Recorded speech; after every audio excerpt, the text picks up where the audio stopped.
शांति। आज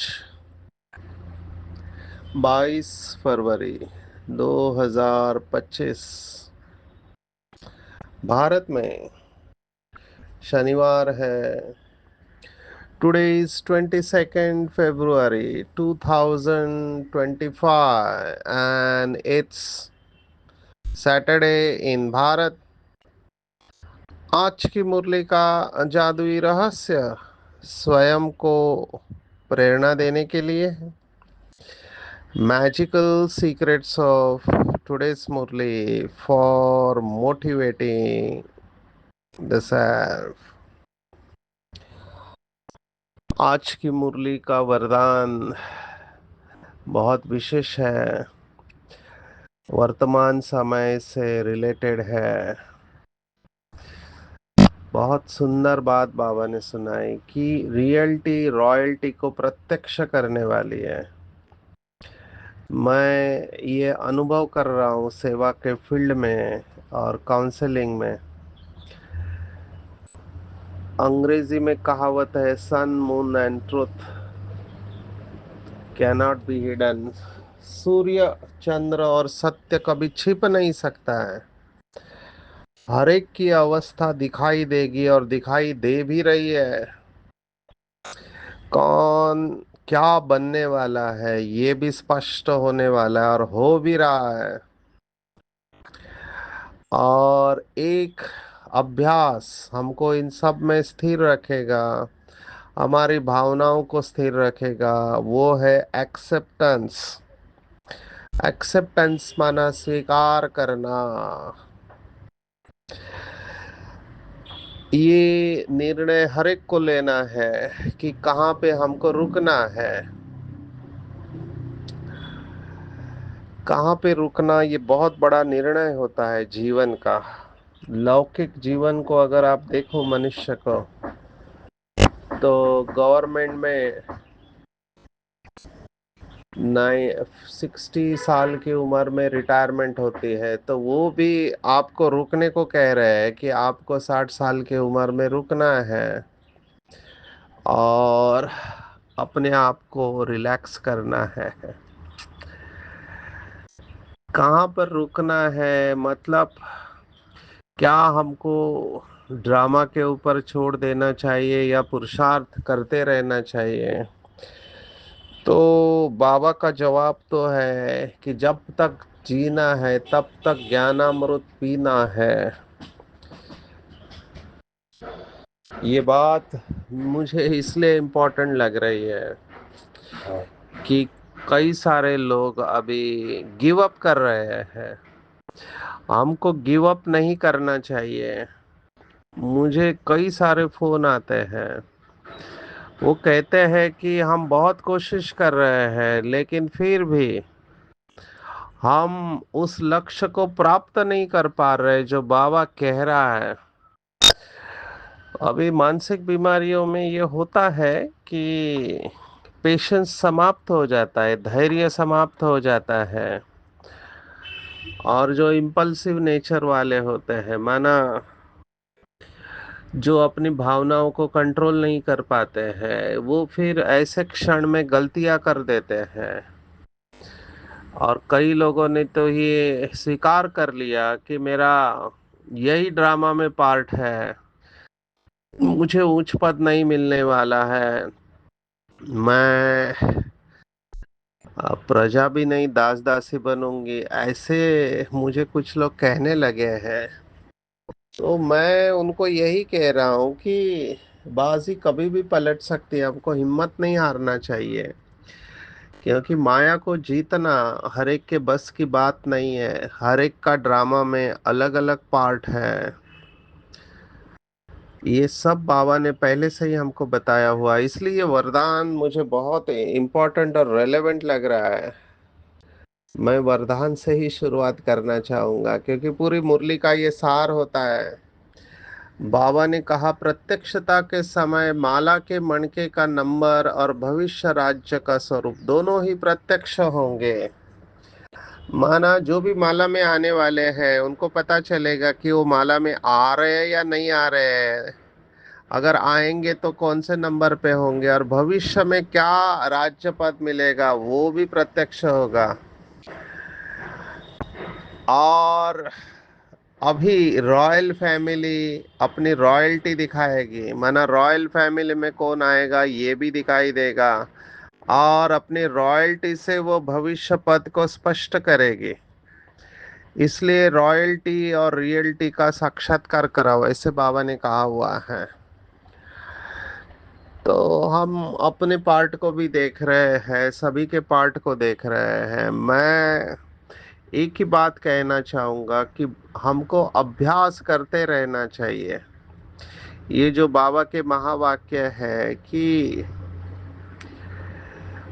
अंतिम समय तक, अंतिम क्षण तक जो ब्रह्मा बाप ने किया वो हमको करना चाहिए। हम सबको बहुत जबरदस्त प्राप्ति हुई है, वो प्राप्ति के ऊपर हमको फोकस करना चाहिए। मनुष्य के दुख का कारण हमने देखा है कि जो अच्छा नहीं हो रहा है उसके ऊपर वो अपना ज्यादा टाइम लगाता है, जो अच्छा नहीं हो रहा है। तो जो अच्छा हो रहा है उसके ऊपर हमको फोकस करना चाहिए, तो सेटिस्फैक्शन आएगा। अभी 3 दिन आंध्र प्रदेश में थे, और आंध्र प्रदेश में हमने डॉक्टर्स का विहासा लिया 3 अलग अलग मेडिकल कॉलेजेस में। अभी विहासा एक ऐसा वर्कशॉप होता है जिसमें हर ग्रुप अलग अलग होता है और हर एक के अनुभव अलग अलग होते हैं। तो दूसरों के अनुभव सुन के हमको भी बहुत कुछ सीखने को मिलता है। तो एक ग्रुप में एनाटॉमी के प्रोफेसर थे, अभी वो सर्जन है। तो उन्होंने अनुभव सुनाया कि जब कोई सर्जरी बहुत अच्छी चल जाती है तो हमको अंदर से सेटिस्फैक्शन मिलता है कि ये काम अच्छा हुआ। तो हमेशा हम देखेंगे कि हमारे जीवन में ये दो बातें होते रहती है, कुछ हमारे फेवर में होते हैं और कुछ हमारे फेवर में नहीं होते हैं। इसके ऊपर लोगों ने काफी चिंतन किया हुआ है। मैं शॉर्ट में एक लाइन में कह देता हूँ, जो किसी कवि ने कहा, शायर ने, कि जीवन में दो दिन ही होते हैं, एक आपके हक में और एक आपके खिलाफ होता है। तो जो दिन आपके हक में है उस दिन गुरूर नहीं करने का, माना उसका अभिमान नहीं आना चाहिए। और जो दिन आपके खिलाफ है उस दिन थोड़ा सब्र जरूर करना है, क्योंकि बाबा के महावाक्य है कि कोई भी पेपर लंबे समय तक नहीं रहता है। हालांकि मेरे पास ऐसे भी केस है जिनको क्रोनिक पेन है, मतलब पुराना दर्द है, रोज का मरना है, रोज की तकलीफ है। तो जब रोज की समस्या हो जाती है, रोज की तकलीफ हो जाती है, उसमें भी एक ऐसी अवस्था आती है कि वो दर्द दर्द नहीं लगता है, उसकी आदत हो जाती है। कई लोग ये पूछते हैं कि हमारा बंधन कब तक कटेगा। अभी कई माताओं को बहुत चैलेंज है जो अकेले ज्ञान में चल रहे हैं। भाई अकेले ज्ञान में चलना अलग बात होती है, और बहनें माताएं अकेले चलना अलग बात होती है। क्योंकि आप उस माता के बारे में सोचो जो अकेले ज्ञान में चल रहे हैं और पति उनको काम विकार के लिए प्रेशराइज कर रहा है। अभी उनके अंदर बहुत द्वंद्व चलता है, संघर्ष चल रहा होता है, क्योंकि वो पवित्र रहना चाहते हैं लेकिन पति पवित्र रहने नहीं देते हैं।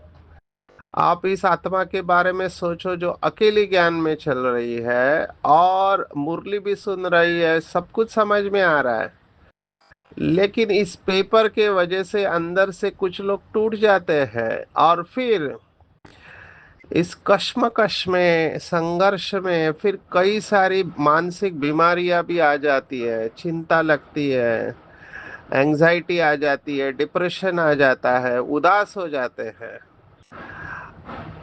बाकी लोगों को इतना बंधन नहीं है, लेकिन फिर वो अपने समय को सफल भी नहीं कर रहे हैं। तो सभी बाबा के बच्चे नंबरवार है। मैं ये कह रहा हूँ, आज जो बाबा ने मुरली में कहा है, बहुत सुंदर बात, धारणा की बात। बाबा ने कहा माया की कुश्ती चलती है, न चाहते भी माया का तूफान गिरा देता है। अब ये कुश्ती को समझना है, यही पूरा जीवन है। मुझे किसी ने पूछा ये कब तक चलता रहेगा, कब तक मैं पेशेंस में रहूं, पेशेंस को कब छोड़ना चाहिए, ये भी डिसीजन लेते हैं। बाबा का गीत है, धीरज धर मनुआ तेरे सुख के दिन आए कि आए, ये बाबा का साकार मुरली का गीत है। तो किसी ने कहा बाबा तो 36 से कह रहा है, 1936 से कह रहा है कि अगली दिवाली आप नहीं देखोगे। फिर भी इतनी सारी दिवालियां आके गई, सभी दादियां भी चली गई, फिर भी दुनिया चल रही है। तो पेशेंस कब तक रखने का, ये प्रश्न था उस आत्मा का। अभी पेशेंस माना धैर्य, धीरज, कब तक रखने का। मेरे संस्कार परिवर्तन नहीं हो रहे, मेरा बंधन कट नहीं रहा है।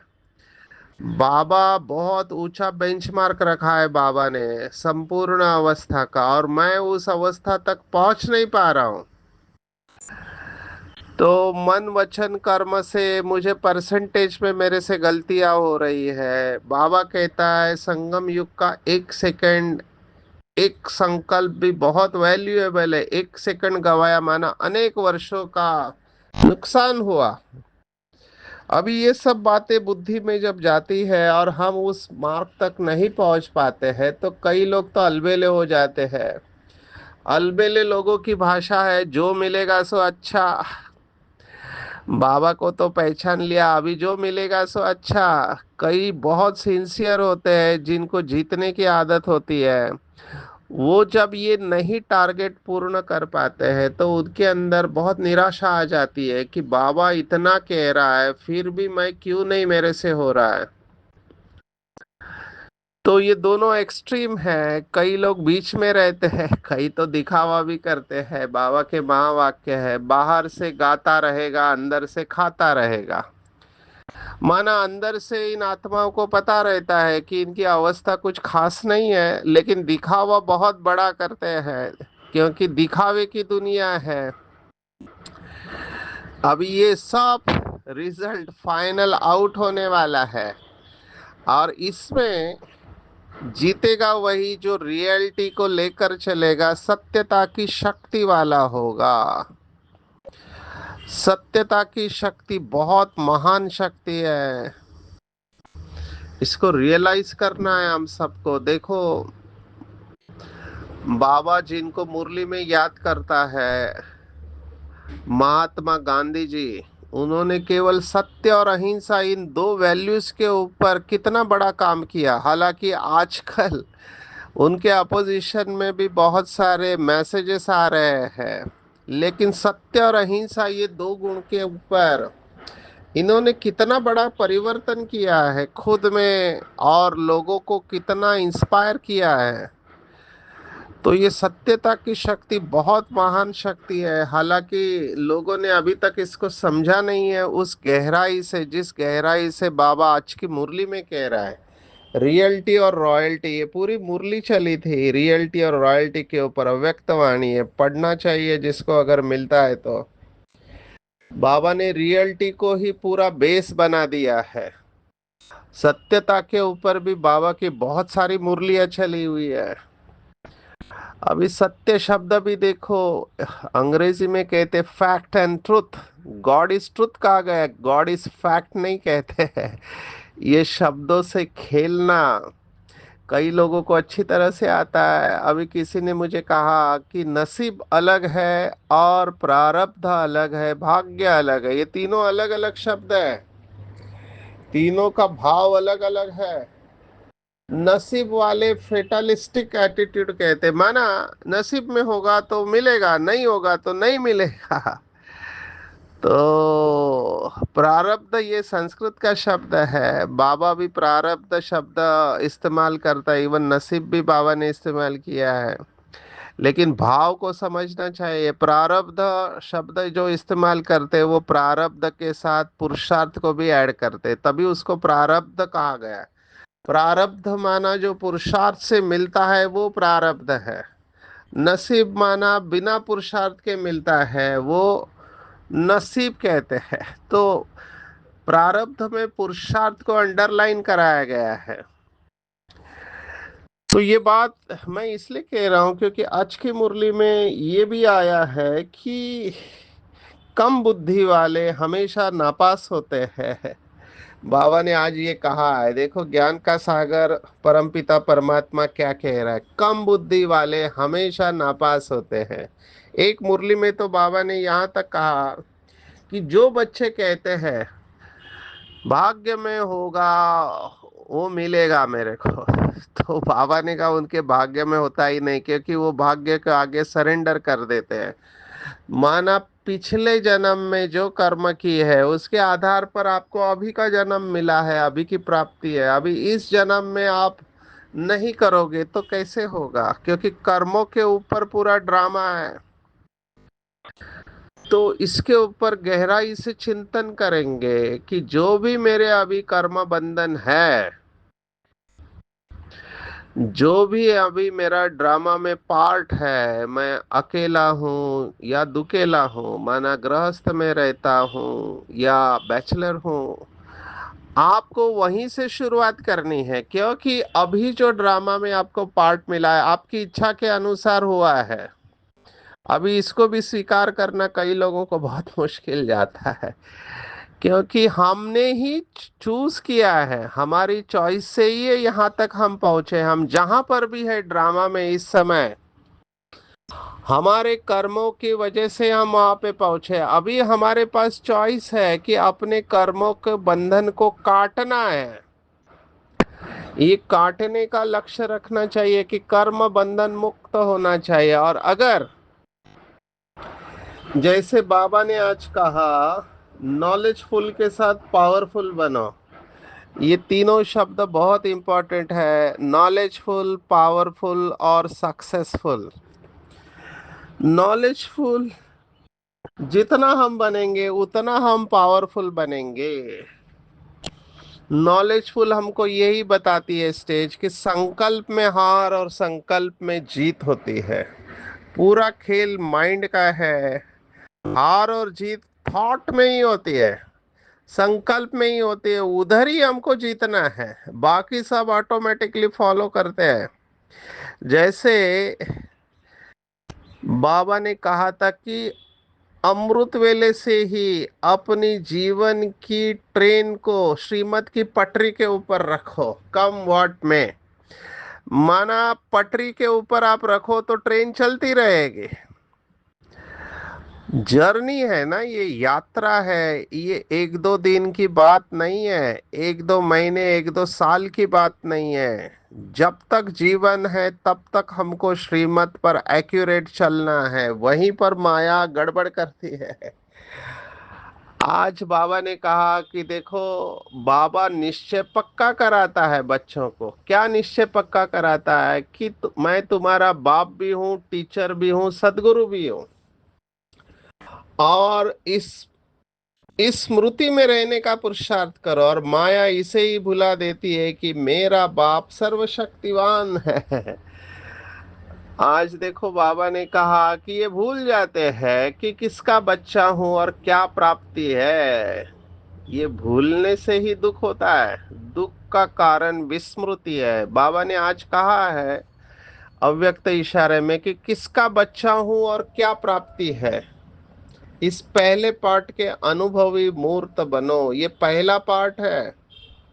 दादी जानकी हमारी कहती थी मैं कौन और मेरा कौन और मुझे क्या करना है। यही पूरा इम्पोर्टेंट है। अपने आप को मोटिवेट करना चाहिए, अपने आप को प्रेरणा देनी चाहिए, कभी भी निराश नहीं होना चाहिए। आज सुबह मैं काउंसलिंग कर रहा था कि देखो, in the event of adversity some people break down and some break the record, ऐसे अंग्रेजी में कहते हैं कि जब विपरीत परिस्थिति आती है तो कुछ लोग बिखर जाते हैं और कुछ लोग निखर जाते हैं। अभी जीतता कौन है? जो परसिस्ट करता है। परसिस्टेंस अंग्रेजी का शब्द है। परसिस्टेंस माना हिम्मत नहीं हारना। हिम्मत नहीं हारना, लगे रहना है, श्रेष्ठ संकल्पों में दृढ़ रहना है। जो भी मेरे पास कहते कि हमसे होता नहीं है, मैं उनको एक ही बात कहता हूं कि आप संकल्प में दृढ़ रहते हैं क्या? बोला नहीं, हम वहीं पर दृढ़ नहीं रहते हैं। वो समय होता है, माया का वार होता है, उधर ही हम कमजोर पड़ जाते हैं। तो दृढ़ता सफलता की चाबी है। हमको संकल्प में दृढ़ रहना है कि मैं वही कल्प पहले वाली महान आत्मा हूं जिसको स्वयं भगवान ने चुना है। मैंने कल्प कल्प अपने सभी बंधनों को काटा है और मैं सर्वशक्तिवान का बच्चा हूं। ये संकल्प में हम जितना पावरफुल रहेंगे, अपनी स्मृति को जितना शक्तिशाली बनाएंगे, उतना व्यर्थ समाप्त हो जाएगा, निगेटिव भी समाप्त हो जाएगा और हमारी विजय निश्चित हो जाएगी। इसलिए इस बात को बहुत गहराई से समझना है कि माया तो करेगी, क्योंकि कुश्ती है, रस्सी खींच है। एक तरफ माया खींचेगी, एक तरफ बाबा खींचेगा। कई लोग मुझे ये भी कहते हैं कि हम ना इधर के रहे ना उधर के रहे, ना हम पुरानी दुनिया में जा सकते हैं ना पूरी तरह से बाबा के श्रीमत पर चल रहे हैं। ये भी अभी कई लोगों को रियलाइजेशन हो रहा है। उनका दिल खा रहा है क्योंकि पता है कि ये गलत है, फिर भी वो रोक नहीं पा रहे अपने आप को। तो ये भी महसूसता होगी। यही आज का वरदान है बाबा जो कह रहा है कि हर एक को पता चलेगा कि उनका क्या पद मिलेगा। इसमें जो राजा बनने वाले होंगे वो क्लियरली विक्टोरियस निकल कर आएंगे, जो स्वयं से भी संतुष्ट होंगे अपने पुरुषार्थ से, बाबा भी उनसे संतुष्ट होंगे और ब्राह्मण परिवार भी उनसे संतुष्ट होगा। ये हर एक को रियलाइज होगा, हर एक को रियलाइज होगा, हो भी रहा है और हम इनको एक्सेप्ट करेंगे। जैसे एक राजा को उसकी प्रजा स्वीकार करती है, ऐसे ही यहाँ पर ही अभी बीके परिवार कुछ आत्माओं को स्वीकार करेगा कि ये राजा बनने के लायक है। क्यों लायक है? क्योंकि इनके अंदर स्किल्स है, वो विशेषता है, बहुत बड़ी सेवा के निमित्त बने हैं, बहुत आत्माओं का कल्याण करने के निमित्त है, इनका मैनेजमेंट अच्छा है। माना ये यज्ञ को चला सकते हैं, फिर वो सेंटर हो, 10-12 सेंटर हो, जोन हो, ये ताकत है, ये चलाने की ताकत है। जैसे कोई कंपनी को चलाते हैं, बिजनेस को चलाते हैं, ऐसे ही नंबरवार बाबा के बच्चे, उनकी शक्तियां दिखाई देगी। बाबा तो डेफिनेटली है हर एक बच्चे के साथ में। तो ये भी स्टेज पर आने वाले आत्माएं, तो हमको निश्चय को पक्का रखना है, माया से डरना नहीं है और ये चार्ट रखना है। बार बार घूम फिर कर हम इसी के ऊपर आते हैं। श्रेष्ठ संकल्प में दृढ़ रहना है और चार्ट रखना है, क्योंकि चार्ट से ये पता चलता है कि मैं कम याद कर रहा हूं तो मुझे मेरा स्पीड बढ़ाना चाहिए। जैसे बिजनेसमैन वाले बिजनेस को देखते हैं कि हमारा बिजनेस कम होते जा रहा है, तो वो स्ट्रेटेजी को बदलते हैं, माना कौन से ऐसे तरीके हम इस्तेमाल करें जिससे बिजनेस बढ़ जाए। तो चार्ट रखने में बड़ी विशाल बुद्धि चाहिए कि कौन सा चार्ट रखना है। अंग्रेजी में कहावत है, know that one thing bye knowing which everything else can be known. माना उस एक बात को ही पकड़ना चाहिए जिसको पकड़ने के बाद बाकी सब जानने की जरूरत ही नहीं रहती है। और वो एक ही बात है, सोल कॉन्शियसनेस, आत्मा अभिमानी बनना और बाबा को याद करना, ये बहुत इम्पोर्टेंट है। मुझे तो बहुत वंडर लगता है कि इतनी सरल बात कुछ लोगों को मुश्किल क्यों लग रही है।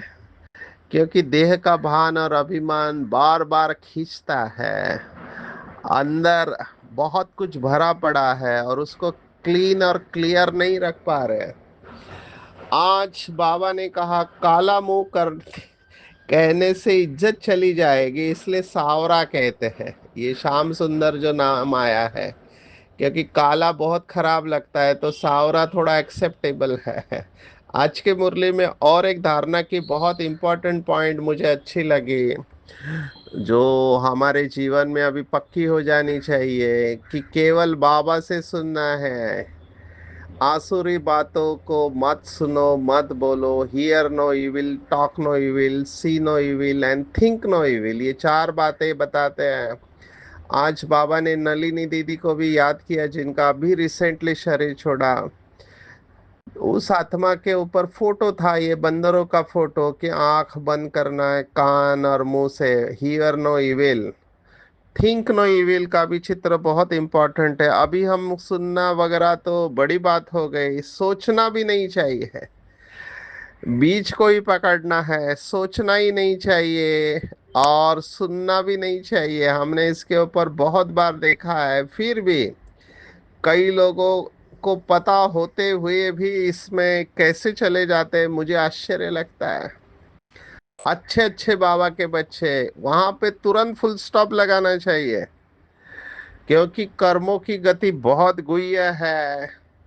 मैंने ये पहले भी बताया हुआ है, लेकिन वर्थ रिपीटिंग है। कोई आपके पास आके किसी की निंदा करता है, किसी भी आत्मा के प्रति, फिर निमित्त टीचर्स हो, निमित्त भाई बहने हो, या और कोई देहदारी हो, लौकिक अलौकिक किसी की भी निंदा करता है, और आपने अगर उसके हाँ में हाँ मिला दिया, तो आपका भी पाप का हिस्सा बन गया उसमें। ये बाबा की श्रीमत है। बाबा ने कर्मों की गुह्य गति के ऊपर ये जो मुरली चलाई, उसमें ये बात सुनाई, क्योंकि आपने उसको एनकरेज किया, आपने उसकी बात सुनी और कचरा आपके अंदर चला गया।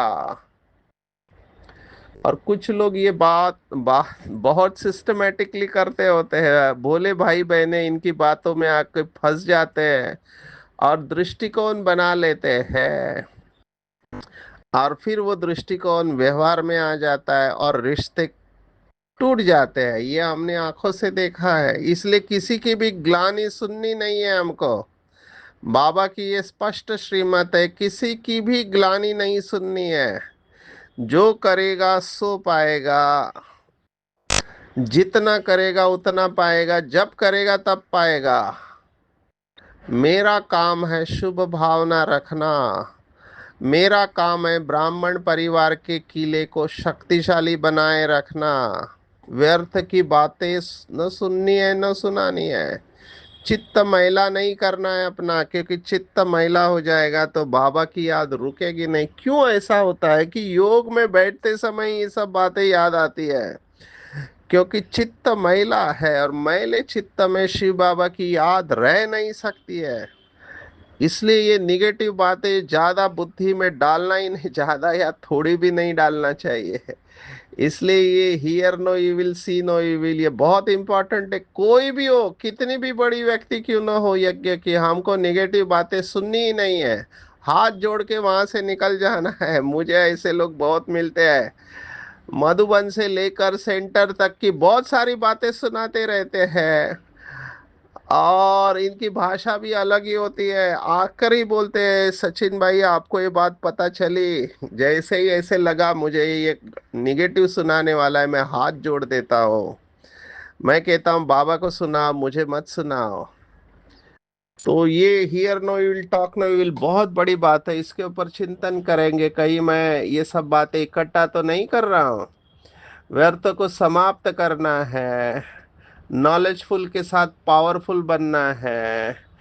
आंखें बंद कर लेनी चाहिए। बाबा ने आज कहा अच्छी अच्छी दुनिया से आंखें बंद करने, इससे मेरा कोई कनेक्शन नहीं है। ये दुनिया गई की गई, सेकंड बाय सेकंड ड्रामा में पार्ट रिपीट हो रहा है। इसलिए जो करेंगे वो रिपीट होगा, तो क्यों ना हम श्रेष्ठ पार्ट प्ले करें, ताकि हमारा श्रेष्ठ पार्ट कल्प कल्प रिपीट हो। तो आज की पूरी मुरली में टेक होम अगर आप मुझे कहो तो यही बात कि रियलिटी के साथ रॉयल्टी होनी चाहिए, तभी साक्षात्कार मूर्त बनेंगे। रिस का धूल को हटाएंगे तो हीरा प्रत्यक्ष होगा, हमको चारों तरफ दिखाई देंगे, माला के मणके और रॉयल फैमिली भी।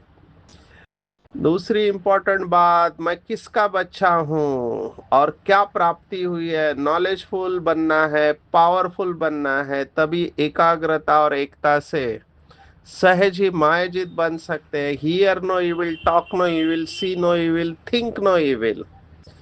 बाबा के ऊपर पूरा निश्चय रखना है, बाप टीचर और सदगुरु है। माया की रस्सी खींच में कुश्ती में हारना नहीं है। सर्वशक्तिवान मेरे साथ है, मेरी विजय निश्चित है। हर क्षण बाबा को याद करना है, आत्मा समझ के विशाल बुद्धि रखनी है। अच्छा, ओम शांति।